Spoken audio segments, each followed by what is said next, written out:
The United States is currently being dragged into a catastrophic, unplanned conflict that Senate Majority Leader Chuck Schumer is officially branding Operation Epic Failure. We are talking about a war in Iran that Donald Trump started without consulting Congress, without military authorization, and apparently without a single clue on how to win. This isn't just a foreign policy blunder. It is a full-scale economic and constitutional nightmare that has sent gas prices screaming past $4 a gallon and left American families paying a brutal Iran war tax every time they fill up their tanks or buy groceries. Chuck Schumer took to the Senate floor to expose the absolute chaos of this administration's non-strategy. He revealed a mind-bending contradiction. While Trump is threatening to bomb Iranian power plants, his administration is quietly allowing Iran to sell sanctioned oil on the global market just to keep gas prices from rising even further. That's right, the Trump administration is effectively financing the very regime they are supposed to be fighting. Let's watch the moment Chuck Schumer shreds Operation Epic Failure and exposes how Russia is profiting from this madness, and then I'll break down why the Republican majority is standing by in deafening silence. On Iran. And all the while that is happening, Trump took America to war. He did it without consulting Congress. He did it without an authorization of the use of military force. He did it without a plan, without a strategy, and without so much as a clear definition about winning, what winning even looks like. That's the war that Trump is putting us into. Now, 44 days later, everything is worse than when Trump started this war. His leadership of the war might as well be called Operation Epic Failure. The Strait of Hormuz, chaos. The Iranian regime, still standing. Gas prices at the highest level in years. Iran's nuclear ambitions, exactly the same.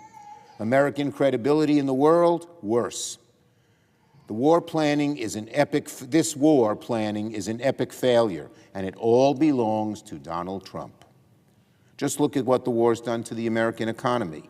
Energy costs surged in March, led by a more than 20% increase in the price of gasoline, accounting for roughly 3/4 of the entire month's inflation increase. Gas prices remain above $4 a gallon nationally. Oil is over $100 a barrel. And U.S. inflation is soaring on higher energy costs, far ahead of where it was before this war started. Companies are adding fuel surcharges. Small businesses across the country are being squeezed between rising costs and customers they cannot afford. Now it looks like, as long as oil prices keep driving up inflation, interest rates are going to remain higher for longer. This is the Iran war tax American families are paying every time they fill up the tank, every time they buy groceries, every time they book a flight. This is one of the very worst military and foreign policy operations that the United States has ever taken. And now let's talk about the Strait of Hormuz, because nothing captures the chaos of this administration's non-strategy better than what happened this weekend. Donald Trump spent weeks demanding Iran reopen the strait. He threatened to bomb power plants. He threatened to bomb bridges. He issued ultimatum after ultimatum. And then this Sunday, he announced that the United States would begin blockading the very strait he was demanding remain open. What folly! But it gets worse. While all this was playing out, the Trump administration was quietly allowing Iran to sell its own sanctioned oil on the global market, actively financing the war being waged against us. Trump is financing the war that Trump started against. Trump is giving finances to be used against us in the war he started, because they had no other way to keep gas prices from rising even further. And guess who gets a hall pass to sell gas and oil? Another active enemy, Russia and Putin, who are giving battlefield intelligence to Iran to target and kill our troops and use the billions they get from the Trump oil sanction exemption to finance their war of aggression against our ally, Ukraine. This is not a strategy. This is not a diplomatic solution. That is not a plan.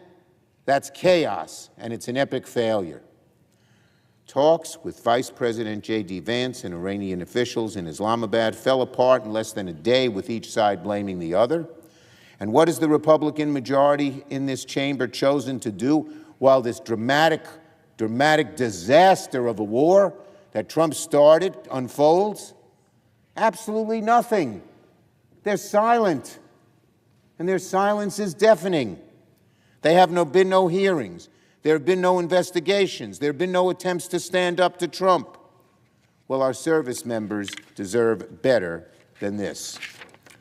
Republicans had 3 opportunities to stop this war by passing a war powers resolution. Republicans have fallen in behind Donald Trump, and they own Operation Epic Failure as much as Trump does.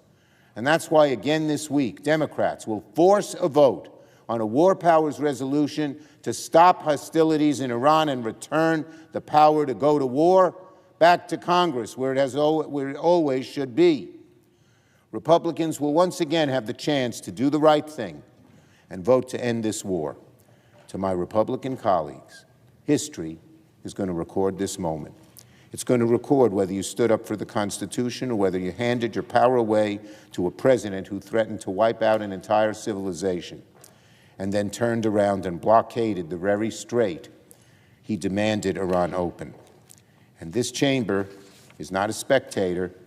Congress must do its job and make sure that no president, not this one, not the next one, can drag this country into war alone and without consequence. It's a time to put an end to Operation Epic Failure. On Pope Leo. The sheer level of incompetence in this war planning is staggering. Schumer didn't hold back, pointing out that Trump demanded Iran reopen the Strait of Hormuz, only to turn around and announce a U.S. blockade of that same strait just days later. It's total folly. And while our troops are on the front lines, the administration is giving a hall pass to Russia and Putin to sell oil, providing them with the billions they need to finance their aggression in Ukraine, and give battlefield intelligence to Iran to target our own service members. The breakdown of this disaster reveals that this isn't a strategy.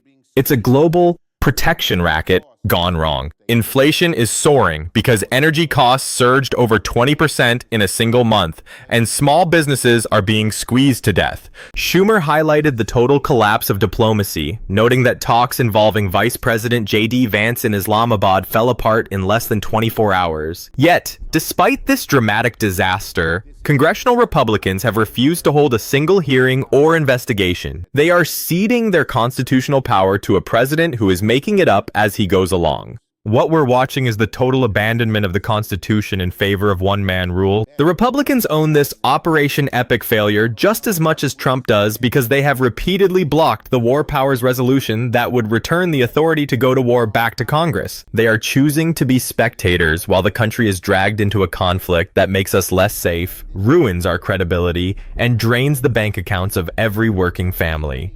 If you believe that no president should be allowed to drag this country into a war alone and without consequence, you need to stay tuned. Subscribe now for the coverage that holds the warmongers accountable. Hit like and share this video because the Senate majority wants to keep their silence deafening. We're going to keep demanding that Congress do its job and end this epic failure before it's too late.